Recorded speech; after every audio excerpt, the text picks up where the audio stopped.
Bem, meus irmãos, boa noite a todos vocês que estão aqui conosco na Sociedade de Estudos Espíritas Francisco de Assis. Hoje, dia 1º de junho de 2023, nós estamos aqui para mais uma reunião pública da noite de hoje. E às quintas-feiras é a noite do Evangelho, né? O meu está bem ruinzinho já, mas é aquele livrinho de estimação, né? O meu é de 1990, eu ganhei no dia 6 de novembro de 1990, foi até o presente da minha irmã. Então, nesse livro maravilhoso, que eu sempre guardo, nós vamos estudar hoje o capítulo 23, Estranha Moral.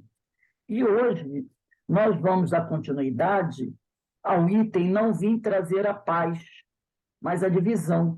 Só que é o item 15, o item 15 do Evangelho. E esse capítulo é um capítulo assim, muito importante, né? Um capítulo muito importante, esse capítulo de Estranha Moral. Muitas coisas interessantes para nos ensinar. Mas antes de iniciarmos, né, a nossa palestra pública, eu vou pedir para a nossa irmã Carmen fazer a leitura do preparo e a prece.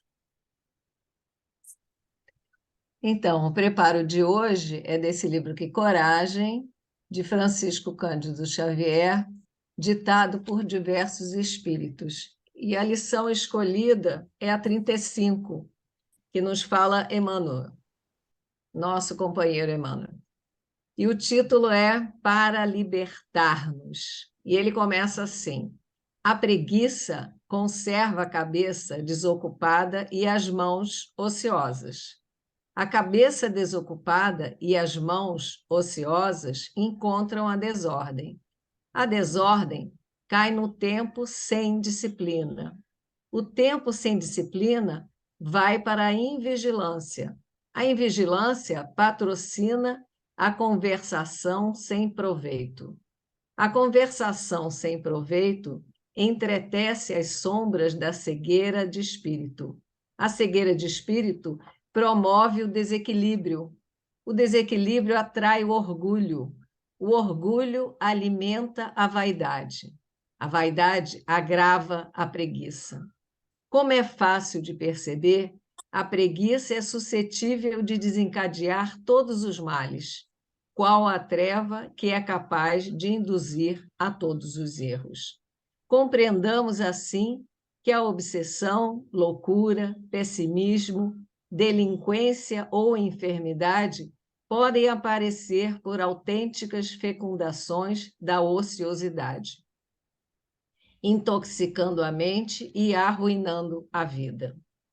E reconheçamos, de igual modo, que o primeiro passo para libertar-nos da inércia será sempre trabalhar. Então, Emmanuel aqui nos traz uma lição perfeita, né? de uma coordenação de atitudes, de ideias, que nos fazem refletir bastante. Então, Senhor, estamos aqui à sua disposição, agradecendo muito essa oportunidade dessa reunião pública. Abençoe a nossa amiga Rose, essa perseverante na doutrina, no estudo, que ela possa, mais uma vez, trazer para nós as suas reflexões sobre essa lição, que mesmo ela disse que é uma reflexão desse capítulo muito interessante, muito importante para nós, estudiosos da doutrina, e que possamos aprender cada vez mais, mas essa oportunidade, estamos aqui juntos com amigos da espiritualidade também. Então, que tenhamos uma noite de muitas boas ideias, reflexões da nossa trajetória, da nossa vida, e que possamos aproveitar bastante, que estejamos bem atentos e bem vigilantes. Graças a Deus. Graças a Deus. Bem, meus irmãos, nós estamos aqui agora, né, para iniciarmos a nossa reunião da noite de hoje. E, como eu falei, o nosso estudo de hoje é do Evangelho segundo o Espiritismo, capítulo 23, item 15, estranha moral. Eu trouxe aqui, né, um PPS para a gente abrir, que nós vamos compartilhar, e vamos juntos acompanhar.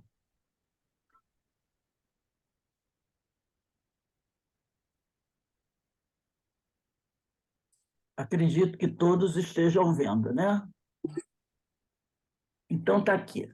Sociedade de Estudos Espíritas Francisco de Assis, Cefa, né? Estudo do Evangelho segundo o Espiritismo.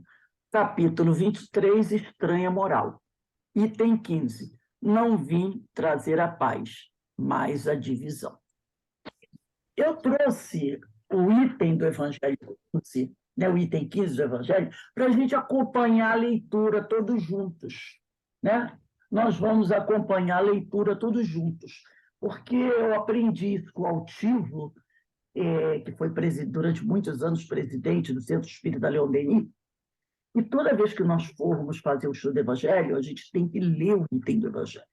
Então, vamos começar fazendo a leitura desse item número 15. E assim dizem, né? Assim diz o Evangelho. Infelizmente, os adeptos da nova doutrina não se entenderam quanto à interpretação das palavras do Mestre. E isso, aquela época, quando Jesus aqui esteve.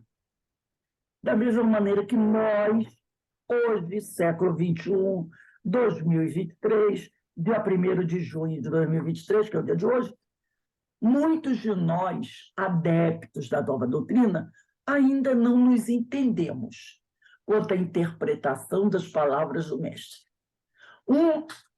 Ao ler uma mensagem, Jesus dá uma interpretação.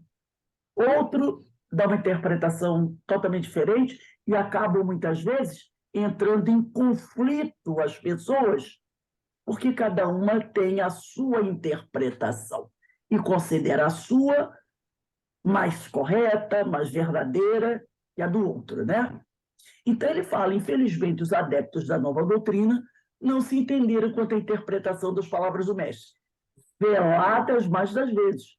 E muitas vezes Jesus não falou as coisas de forma muito clara. E algumas vezes ele falou de forma velada, pela alegoria e pelas figuras da linguagem. Olha aí as parábolas. Então, muitas vezes, Jesus contou historinhas, usou expressões diferentes para não falar tão claro assim como as coisas estavam acontecendo. Daí o nascerem sem demora numerosas seitas. E por que Jesus... Rose, desculpa, Rose, você não está compartilhando as telas com a gente. Não, espera aí, eu vou voltar aqui, ó. Compartilhamento. A gente só estava vendo a primeira tela.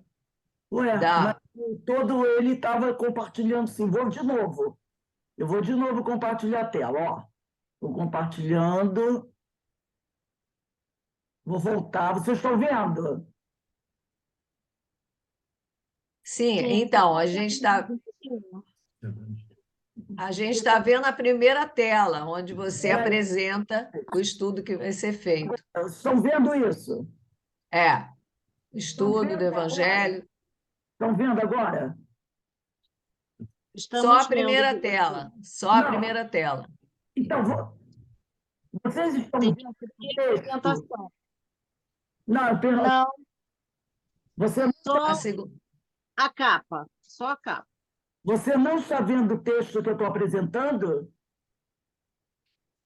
Não. Nós estamos vendo a capa. Só a capa. Estou achando estranho. Você tem que clicar no texto, na segunda tela. Eu estou clicando. E se você colocar para andar para frente? Vamos ver agora. Espera um instantinho. Deixa eu voltar aqui, Denise. Agora eu me enrolei. Porque, ó, essa é a primeira. Você está vendo agora? Primeira. Estamos vendo a primeira.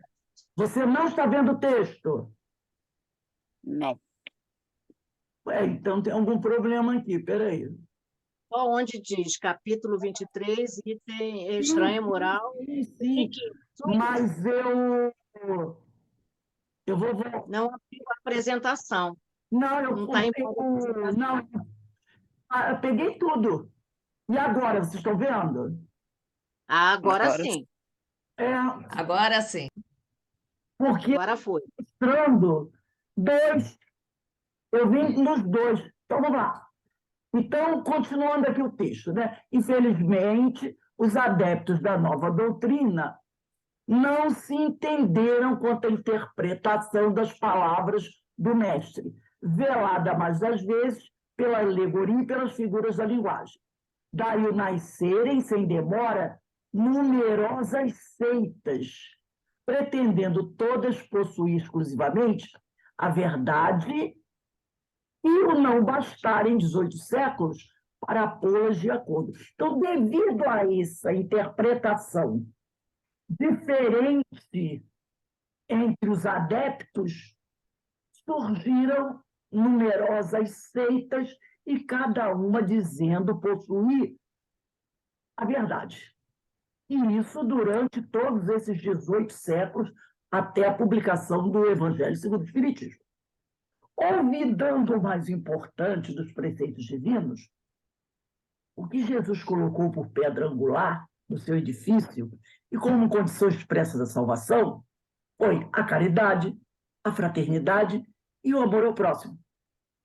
Aquelas seitas lançaram anátema umas sobre as outras, e uma contra as outras se atiraram, as mais fortes esmagando as mais fracas, afogando-as em sangue, aniquilando-as nas torturas e nas chamas das fogueiras. Isso começou a acontecer lá atrás, logo após a morte de Jesus, quando o cristianismo se torna religião oficial. E vai acontecendo até hoje. Até hoje, nós encontramos as seitas lutando umas contra as outras. Falamos sobre isso ontem, falamos sobre isso hoje, já nos cursos da casa, não é? Porque devido a esse choque, né, de opiniões, de interpretações, nunca se estabeleceu no mundo uma igualdade de interpretação do ensino de Jesus. Cada um diz compreender de uma forma e quer fazer com que a sua forma de ver se implante de qualquer forma. Então, nós tivemos ao longo da história inúmeros tipos de brigas, guerras, batalhas, né? Um grupo aniquilando o outro, tivemos o período das cruzadas, tivemos a Inquisição, todos querendo se colocar como dono do Evangelho, como dono da verdade, né? Como sendo aquele a quem Jesus entregou o cetro. Vencedores do paganismo, os cristãos, que foram perseguidos na época de Jesus, eram agora os perseguidores. Porque quando se instala o catolicismo o cristianismo se torna a religião oficial do império, os pagãos viram as vítimas. E aqueles que se diziam cristãos, os caminheiros, os seguidores de Jesus, assumem o poder e tornam-se os opressores. A ferro e fogo foi que se puseram a plantar a cruz do Cordeiro sem mácula nos dois mundos. Aí quando ele fala aqui, né, a ferro e fogo foi que se puseram a plantar a cruz do Cordeiro, aí eu me lembrei quando Cabral, né, chega ao Brasil. O que ele faz logo nos primeiros dias? Prega uma cruz em solo brasileiro, né? Na realidade ainda não era Brasil, mas planta uma cruz. A partir daquele momento, esse território se torna um território, entre aspas, cristão. Esse cristianismo representado pela cruz do crucificado, e todo aquele povo que vivia nessas terras passam a ser submetidos à cruz. À cruz. Tanto é que a própria Inquisição também se instala no Brasil. Ela vem para o Brasil, nós já estudamos isso. Então, a ferro e fogo foi que se puseram a plantar a cruz do Cordeiro nessas novas terras. E aí daqueles moradores dessa terra que não aceitassem a cruz, como também aconteceu na América Espanhola, e foi praticamente aquelas populações da América do Sul, os incas, astecas, maias, né? Aquele pessoal todo ali, juntamente como aqui do Brasil, essas civilizações foram dizimadas pelos senhores da guerra, por aqueles que traziam a cruz para marcar o território de Jesus. É assim que era visto, né? Vocês estão vendo agora? É fato constante que as guerras de religião foram as mais cruéis. Mais vítimas causaram do que as guerras políticas. E nenhumas outras se praticaram tantos atos de atrocidade e de barbárie. Isso é uma das coisas que mais a gente fala. As guerras ditas religiosas, aquelas guerras onde a cruz seguia à frente, foram as mais bárbaras. Qual era o lema das cruzadas? Libertar a Terra Santa do jugo do opressor.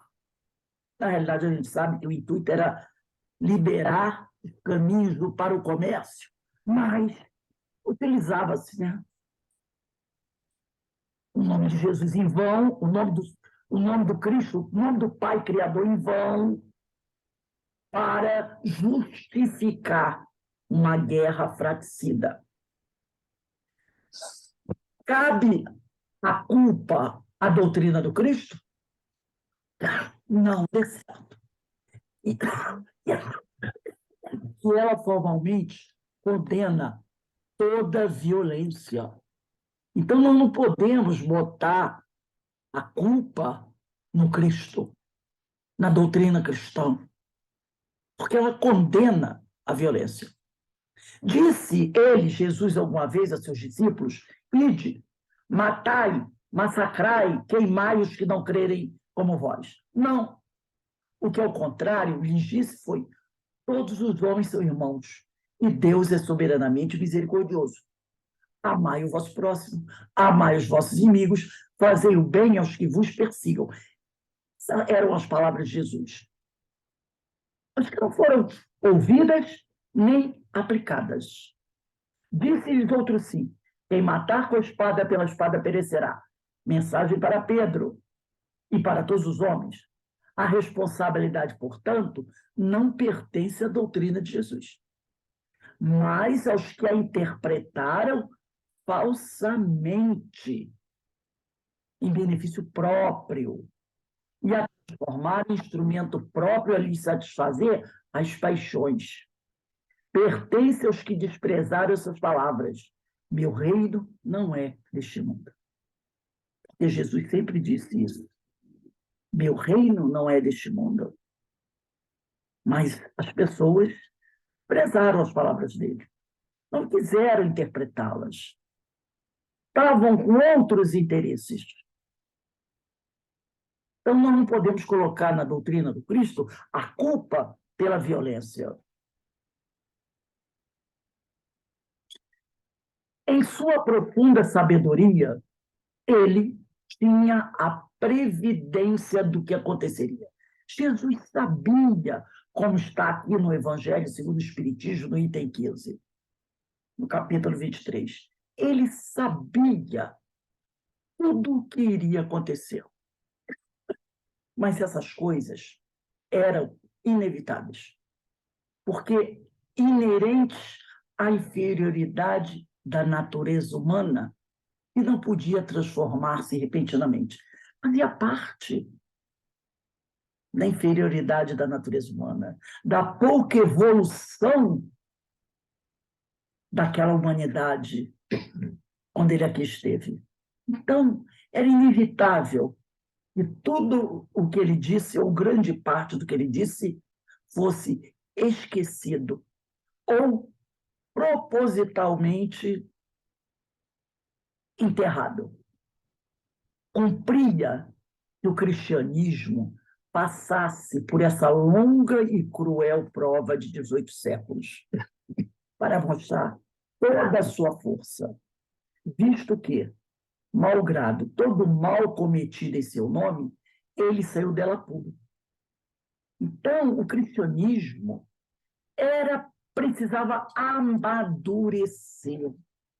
E para que isso acontecesse, era necessário que ele passasse por essa longa e cruel prova. E foram essas guerras, foi a Inquisição, foi todo esse martírio, toda essa dor. Era necessário que isso se passasse, para que ele pudesse evoluir, para que, aguardando aí, que os homens alcançassem o discernimento. Mas ele, Jesus, nunca foi maculado pela atitude humana.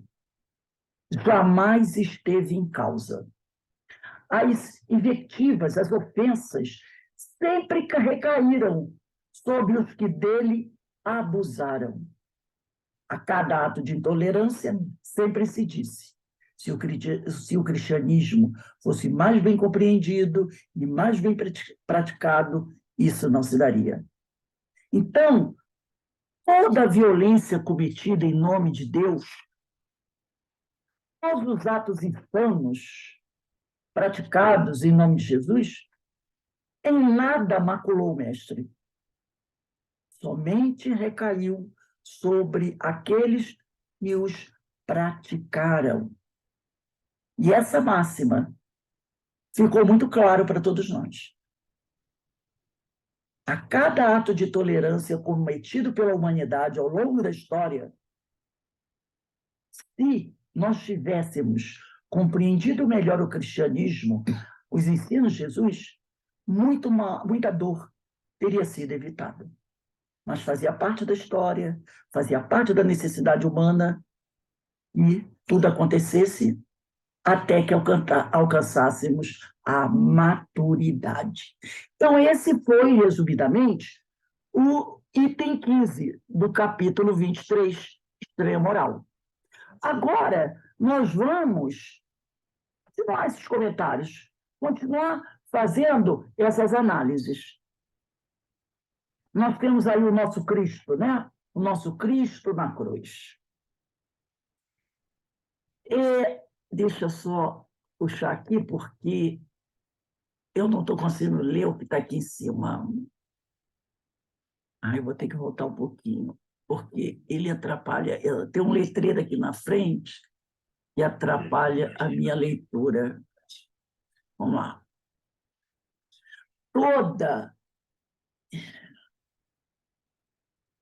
Peraí, deixa eu ver. Gente, eu vou ter que diminuir.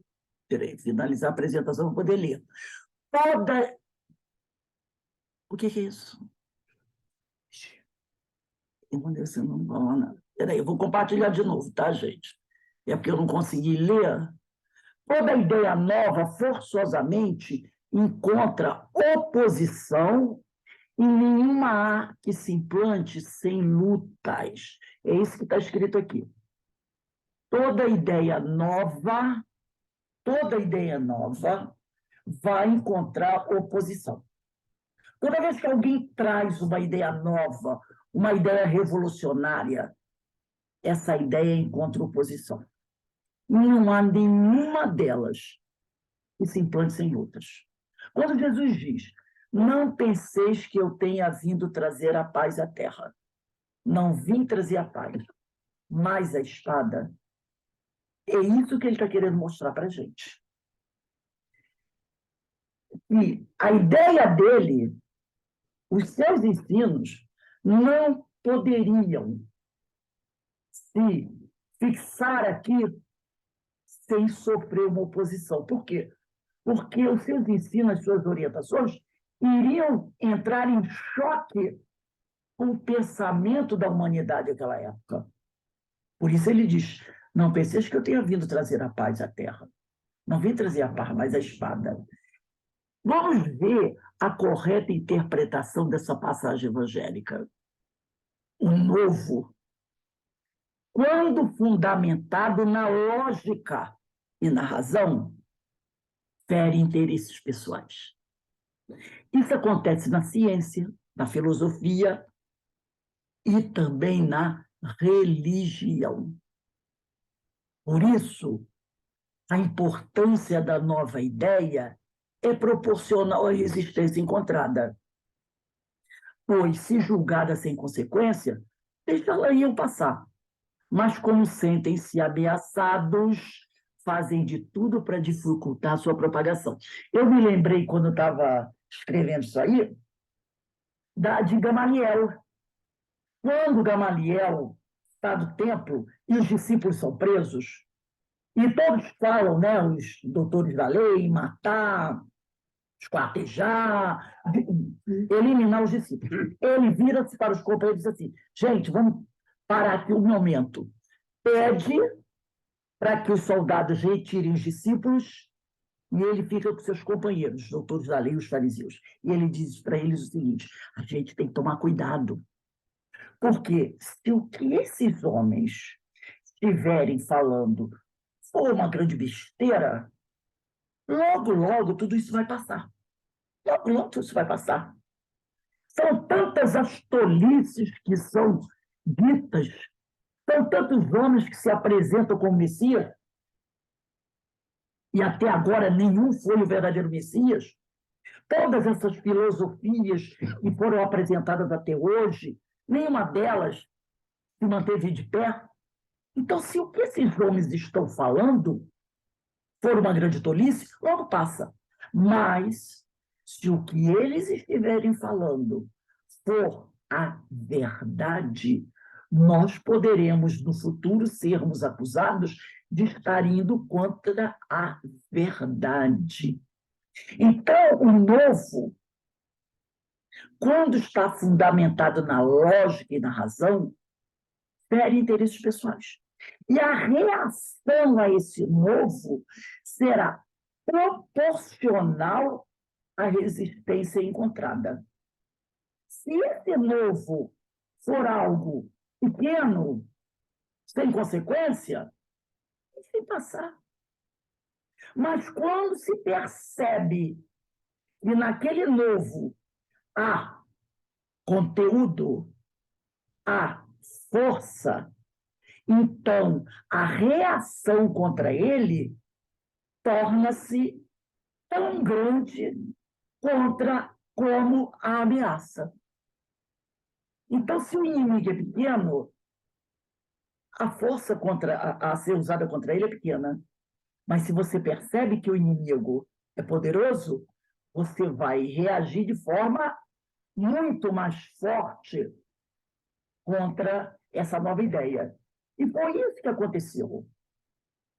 Quando a filosofia cristã, os ensinos de Jesus começaram a se espalhar pelo mundo, os adversários, começaram a perceber essa força, esse poder. Daí a proporção da resistência. Em 9 de outubro de 1891, eu vou ter que... Eu acho que esse beijo eu coloquei aqui. Houve uma queima de livros em Barcelona. Foi um ato inquisitorial. Foram queimados em praça pública cerca de 300 livros enviados por Allan Kardec ao livreiro espanhol Maurício Sartre. Esse episódio ficou conhecido como o Auto de Fé de Barcelona. Por quê? Porque a Igreja Católica reagiu de forma tão violenta contra a encomenda de livros de Allan Kardec. Porque eles perceberam a ameaça, o perigo. Eu vou novamente, aqui, só para reforçar a data, né? 1861. Tá? Em 1861. 9 de outubro de 1861. Porque se os livros de Kardec não fossem para eles uma ameaça, ninguém não teria queimado nenhum dos livros. Então, queimar os livros foi um ato altamente violento. Por quê? Porque eles perceberam o poder que haviam naquelas letras. E aí Kardec vai dizer, né? Podem queimar livros, mas não se queimam ideias. As chamas das fogueiras as superexcitam em vez de extingui-las. Ademais, as ideias estão no ar. E não há Pirineus bastante elevados para detê-los. Os Pirineus são uma cordilheira de montanhas da Europa. Então, são altíssimas. E ele diz aqui, deixa bem clara, não há Pirineus bastante elevados para detê-las. E quando é grande e generosa uma ideia, encontra milhares de corações dispostos a almejá-la. Realmente, no momento que os livros são queimados, toda aquela ideia se espalhou de uma forma muito mais poderosa. E foi uma recomendação da espiritualidade da Kardec. Não faça questão dos livros. Não faça questão dos livros. Deixem que se queimem. A resistência contra o cristianismo era inevitável. E ela foi altamente violenta, tá? As resistências foram inevitáveis. Inerentes à inferioridade humana que não podia transformar-se repentinamente. Todos esses atos foram atos de agressão ao cristianismo. Os cristãos foram considerados inimigos, adversários, perigosos. Havia medo de que o cristianismo viesse abalar o Império Romano. Daí a violência que vai recair sobre os cristãos. Cumpria que o cristianismo passasse por essa longa e cruel prova para mostrar toda a sua força. Porque, apesar de tudo o que aconteceu, ninguém desistiu. Aqueles que estavam realmente imbuídos do amor ao Cristo continuaram a luta, enfrentando tudo que foi dirigido contra eles. Segundo Kardec, quando Jesus disse, não criais que vim trazer a paz, mas a divisão, seu pensamento era este, não criais que minha doutrina se estabeleça pacificamente. Ele sabia de toda a dor.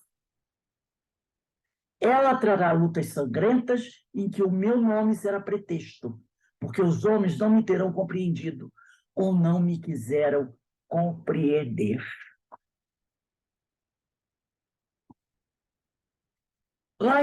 Na primeira carta aos Coríntios, deixa eu só fechar de novo aqui para a gente. No capítulo 3, versículos de 4 a 8, Paulo vai escrever assim: quando entre vós um diz, eu sou de Paulo, e outro, eu de Apolo, não é isso um modo de pensar totalmente humano? Pois quem é Apolo? E quem é Paulo? Simples servos, por cujo intermédio abraçaste a fé. Isso conforme a medida que o Senhor repartiu a cada um deles. Eu plantei, Apolo regou, mas Deus é quem fez crescer. Assim, nem o que planta é alguma coisa, nem o que rega, mas só Deus que faz crescer. O que planta ou que rega são iguais. Cada um receberá sua recompensa segundo o seu trabalho. Mas nós não conseguimos até hoje compreender isso. Nós ainda vivíamos em disputas religiosas. Cada um, como disse o Evangelho, e no início, dando a sua interpretação do texto, achando que traz a verdade e entrando em conflito por causa dessa verdade, que acredita ser a sua verdade. Mas, na realidade, tudo está nas mãos de Deus. Então, se nos colocarmos como verdadeiros trabalhadores da seara, seguidores de Jesus, nós temos que nos unir. Porque, como diz Paulo, o que planta ou o que rega são iguais. Não há diferença entre nós. E cada um de nós receberá a sua recompensa, segundo o seu trabalho. Há 2000 anos nós estamos numa disputa para saber se o mais poderoso é quem é de Paulo ou se é de Apolo. E esquecemos. Isso é um pensamento puramente humano, que envolve a vaidade, o orgulho e o egoísmo. E que, por causa dessas disputas, milhões de inocentes já morreram. E aí Paulo, na primeira carta aos Coríntios, capítulo 3, versículo 1, diz o quê? Ainda que eu falasse a língua dos homens e falasse a língua dos anjos, sem amor, eu nada seria. Então, o amor, a caridade, está na base de tudo. No livro Caminho, Verdade e Vida, no capítulo 104, Emmanuel traz um texto chamado A Espada Simbólica.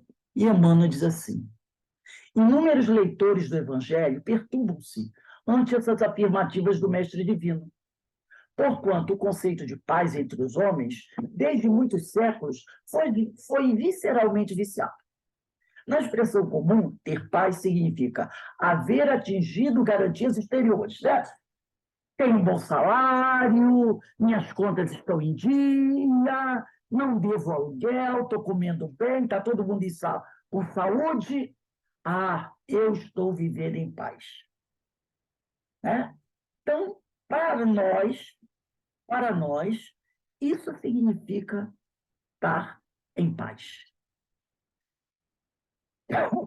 E aí ele diz assim, então, na expressão comum, ter paz significa haver atingido garantias exteriores, dentro das quais possa o corpo vegetar sem cuidados, rodeando-se o homem de servidores, apodrecendo na ociosidade e ausentando-se dos movimentos da vida. Jesus não poderia endossar tranquilidade desse raiz, desse tipo.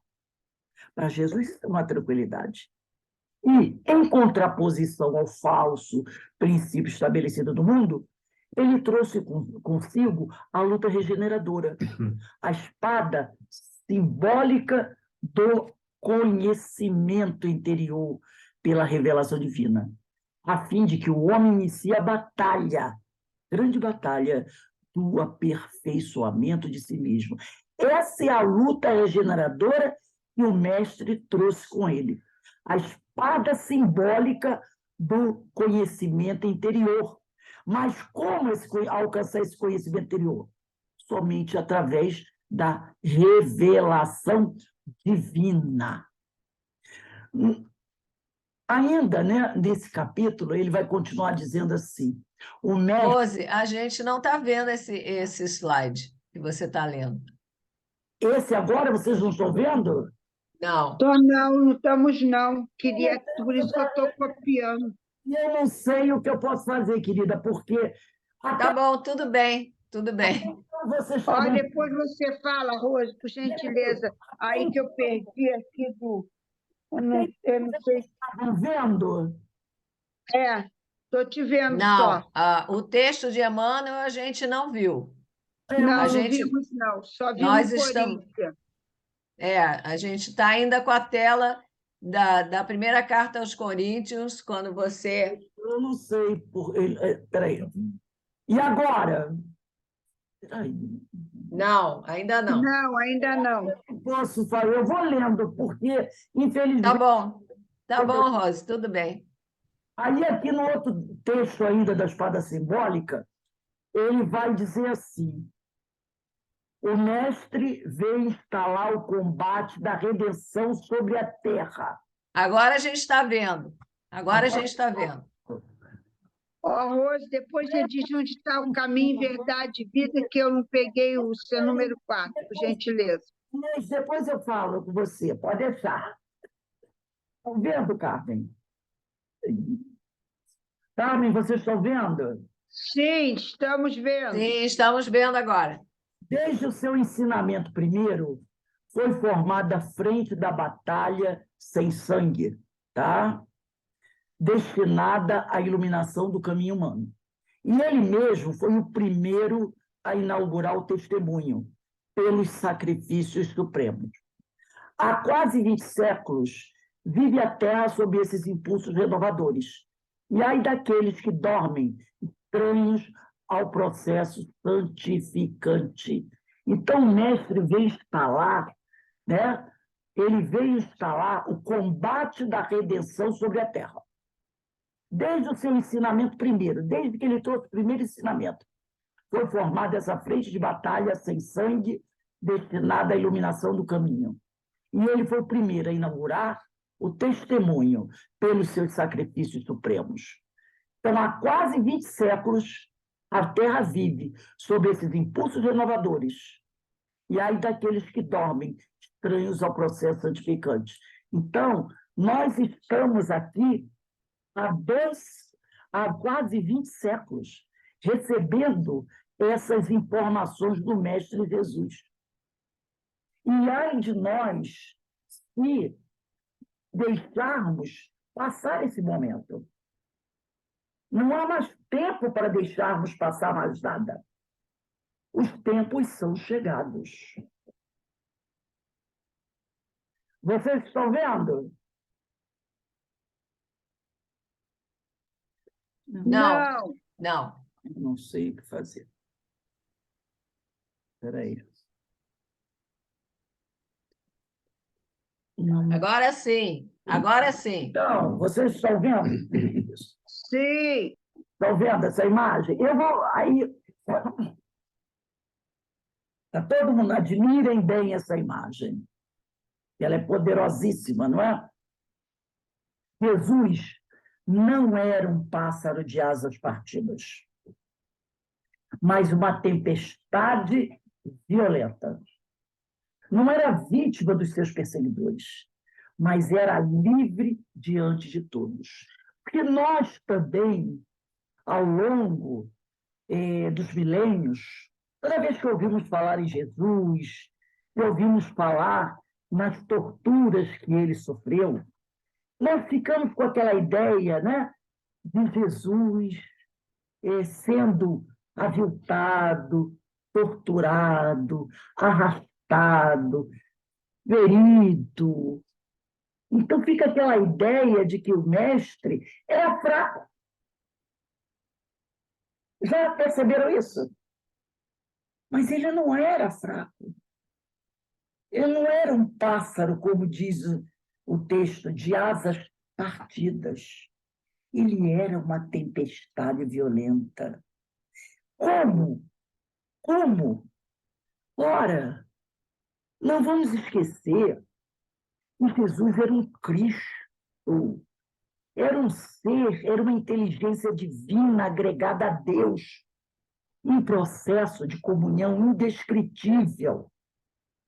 Era um ser que ocupava, ou melhor, ocupa, o mais alto grau da hierarquia dos espíritos puros.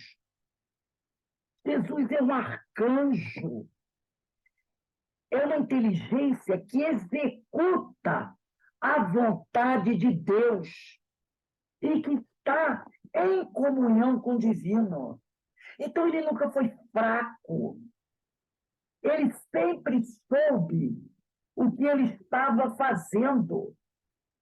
Ele sempre soube o que ele deveria fazer, mesmo colocando em risco a própria segurança pessoal. Isso é um Cristo. Isso é um Cristo. É uma inteligência divina. É assim que nós temos que ver o Mestre. Não como um ser fraco que foi preso por um grupo de soldados, chicoteado, crucificado. Não! É uma potência divina. É uma tempestade que veio mudar o ritmo da história da humanidade. E o fez. E o fez. Quantos homens poderosos existiram sobre a Terra? E que hoje ninguém sabe nem seus nomes. Não sabem para onde eles foram, onde foram enterrados, desapareceram. Mas o Cristo não. Ele está presente, ele está vivo dentro de cada um de nós, com toda a sua força.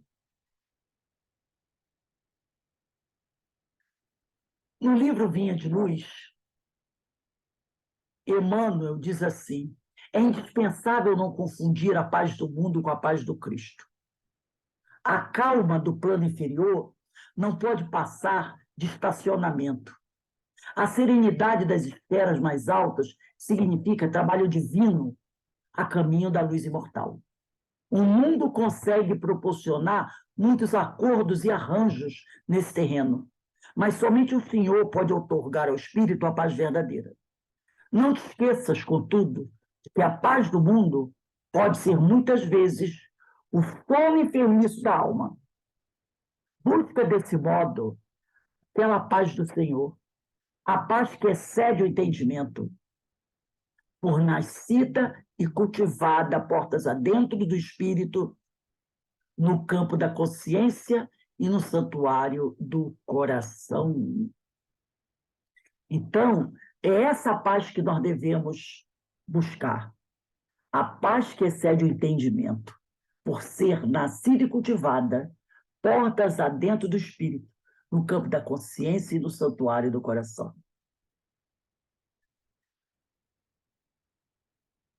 A revolução operada pelo cristianismo é tão substancial e maravilhosa que chegou a fechar uma época da história, pois antes dele predominou, durante centenas de anos, a lei mosaica, mal interpretada pelos detentores do poder, representados pelos doutores da lei. Os escribas, os fariseus, os sacerdotes do judaísmo. Jesus dividiu a história do mundo em dois momentos. Antes dele, havia a lei mosaica, onde o farisaísmo imperava. A partir de Jesus, houve uma revolução. A luta se fez e até hoje prossegue a sua ação benéfica, expurgando da religião os conceitos e preconceitos honestos que têm prejudicado a família, dividido a sociedade e estabelecido a guerra entre as nações. A partir de Jesus, vai haver uma renovação, uma modificação dentro da religião. É preciso alterar tudo. É preciso acabar com aqueles dogmas, com aquele poder equivocado. Então, ele é tão poderoso, a revolução que ele operou foi tão maravilhosa, que ela dividiu a história da humanidade em dois momentos.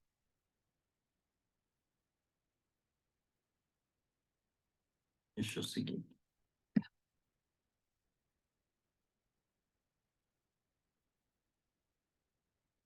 A grande revolução começou em Belém.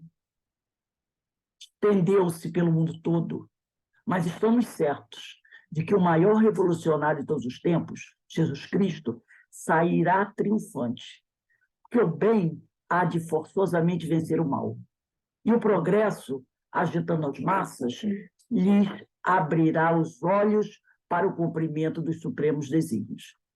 Caibar Schutter, no livro Espírito do Cristianismo, no capítulo 22, diz: se quisermos a paz, preparemos-nos para a guerra e, armados da espada da fé, com a couraça da caridade e a chama sagrada da esperança, lancemos o fogo do amor do próximo nos corações. Porque é chegado o tempo dos escritos do Senhor serem conosco e fazerem brilhar em todas as almas a verdade da imortalidade. Lindo esse texto, né? De Caibar Schutter. O Espiritismo, à semelhança do socratismo e do cristianismo, traz um novo paradigma para a humanidade e pode ser interpretado como uma nova espada. Não será aceita sem lutas, controvérsias e oposições. Sua pujança não está nas disputas sangrentas, mas na modificação interior que proporciona a cada um de seus adeptos. A questão da espada será muito mais uma guerra de cada um contra si mesmo e contra todo o mal, fazendo com que possamos ser promotores da paz. Vocês estão vendo esse slide? Sim. Então, vamos seguir aqui já para a gente encerrar. O profeta Isaías, no capítulo 52, no versículo 7, de forma linda, vai trazer para a gente a imagem de Jesus. O profeta Isaías, ele viveu quase 1000 anos antes de Cristo. Mas ele traz, de forma muito clara, a ação, o trabalho do Cristo sobre a terra. E ele mostra, de forma poética, a missão do Cordeiro de Deus. Como são belos sobre os montes os pés do que anuncia as boas novas, que faz ouvir a paz, que anuncia a libertação, que faz ouvir a salvação, e diz a Sião: o teu Deus reina. Como são belos, como é bela a trajetória de Jesus. O seu caminhar, a sua força, a sua verdade, a sua coragem, o seu poder. Os caminhos que ele caminhou, os pés que pisaram sobre essa terra, trazendo a luz, trazendo amor, trazendo a salvação, para mostrar. Pois, isso aí não está aparecendo, não. Você está falando só. Acima de tudo e de todos, que o Deus reina e que nós jamais poderemos nos igualar a esse mestre. Então, meus irmãos, que nós possamos, né? Que nós possamos ter essa certeza dentro dos nossos corações, que o Pai enviou o Mestre Jesus até nós para nos ensinar a caminhar, para nos ensinar a sermos verdadeiramente felizes. Então, que todos nós possamos realmente buscar nos ensinamentos de Jesus essa verdade. É essa verdade que vai nos libertar das trevas da ignorância e nos levar para o alto. Que o Senhor nos abençoe. Vocês estão vendo agora? Sim. Ah, ouvir como são belos os montes dos pés, isso aí. Bem, meus E acabou. vocês desculpem aí o problema que houve com o PPS. Eu nunca isso aconteceu antes, né? Mas deve ter sido algum probleminha aí tecnológico do Zoom. Eu espero que tenha dado para entender o texto, né? ter dado para entender a mensagem, apesar dos entreverozinhos que aconteceu. E eu só quero... Foi maravilhoso, Rose. Esse Tá bom? pedacinho final que eu queria que você repassasse, se pudesse. Depois Foi eu vou maravilhoso. para vocês novamente, tá bom? Então, meus irmãos, para a gente encerrar nossa reunião da noite de hoje, eu vou pedir para a nossa irmã Denise. Denise, por favor, fazer a nossa prece de agradecimento. Sim. Então, com essa última imagem dos pés do Cristo, que foi bem parecido com o meu primeiro quadro pintado, que ainda está lá no CEOI, nas paredes da secretaria. Esse segue-me, que é esse convite que o nosso mestre sempre nos faz. Muito agradecidos estamos ao nosso Pai por essas reflexões maravilhosas, que nos fortalece a vontade, nos fortalece o espírito, sabendo que todos somos filhos teus, Senhor. Gratos estamos, Pai, pela oportunidade maravilhosa de aqui estarmos juntos, reunidos, e mais esse grupo de estudos, nessas casas que nos abençoam, que nos recebem com amor,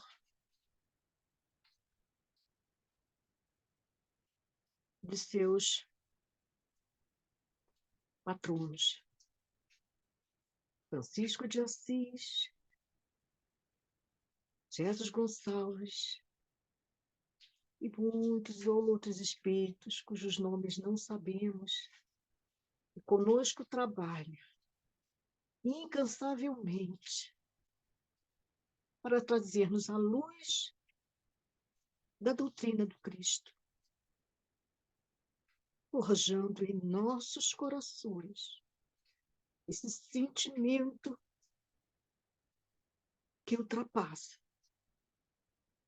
todas as dificuldades, todas as dores, trazendo para nós o consolo de que nosso Pai nos ama imensamente e todas as oportunidades com sua misericórdia Ele nos traz para que possamos chegar até Ele.